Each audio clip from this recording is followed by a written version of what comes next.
really happy when Joseph invited us to participate as one of the partners in organizing this conference.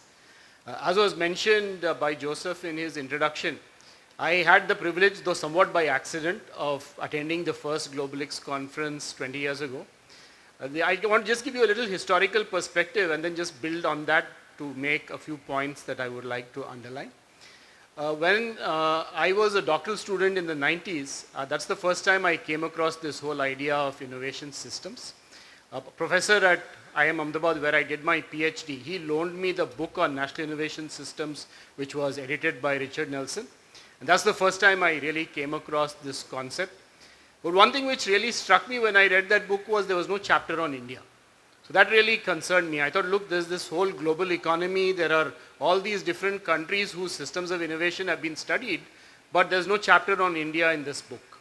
So that was a very important trigger for my subsequent work, because that sort of motivated me to say, well, if nobody else is going to write that chapter, then I should try to write that chapter. And that was the sort of starting point for whatever work I have done on innovation systems over the years.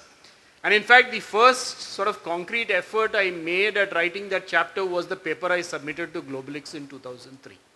So it was an important landmark, at least in my evolution as a scholar, and it enabled me to sort of apply the overall systems of innovation perspective to look at the Indian economy.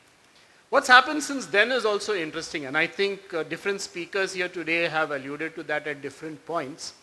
At the time when I wrote this paper in 2003, with the way we were looking at innovation in India was very science and R&D specific. It was largely centered on R&D institutions, which at that time were largely run by the government. So the focus was on what is the R&D investment being driven by the government through government R&D institutions.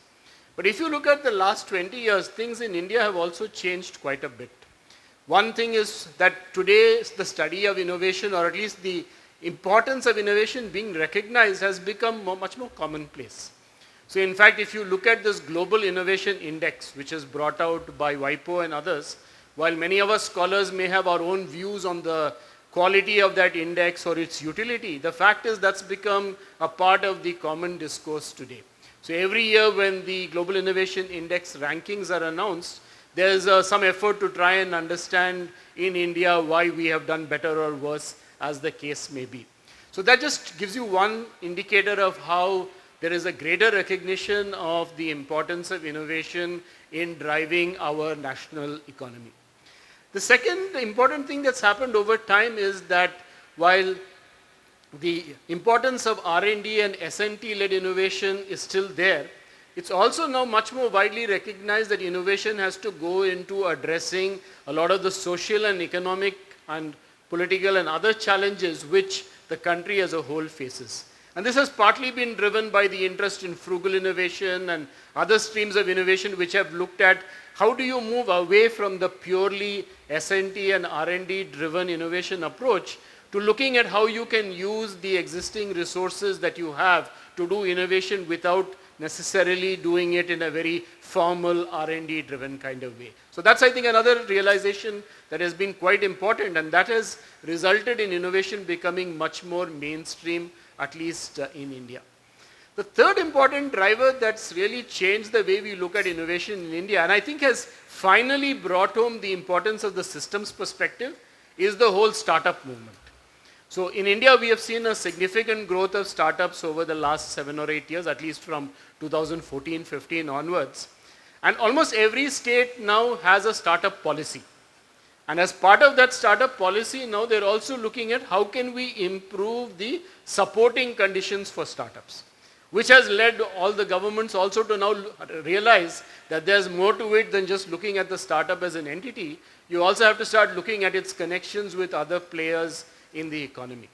So this is an important development because this has finally, in a way, in an indirect way, in my view, brought home the importance of a systems perspective to policymakers in India, both at the national and the state level. As a result, today you have not only startup policies, but as the Honorable Minister was mentioning, this also had a sort of reverse effect of going back and looking at R&D and S&T. Because like Kerala has a R&D budget, the state where I am in Karnataka, they now have an R&D and science and technology policy, which they didn't have for all these years. So I think an important step now is realizing that even state governments, which earlier were not involved really in a big way in understanding all the interconnections in the innovation system, are now trying to understand that and trying to bring in policies to drive innovation in their respective regions, which again brings us to regional systems of innovation and other concepts which we have been speaking about in Globelics and other forums for many years. So just if you just look back at the last 20 years, I think then as Globelics has gone from strength to strength, in a way, innovation thinking in India has also, evolved. So I'm really happy that in this, the 20th anniversary of Globelics, we are now back in India. After of course, from the last Kerala conference, it's not quite 20 years, I think it's 17 years. But still, it's just fitting that we are back here in Thiruvananthapuram for this conference. And I'm hoping in the discussions in the next 3 days, we'll be able to dwell on some of the points, I think excellent points made by all the speakers, including the Honorable Chief Minister, the Honorable Finance Minister, by Erika, by Sachin and others. So I think we've got several dimensions to look at. And I'm just hoping that a lot of this can feed into some of the discussions and debates that are happening in India at a broader level on how to drive innovation, not only for economic growth, but also for social good. Thank you.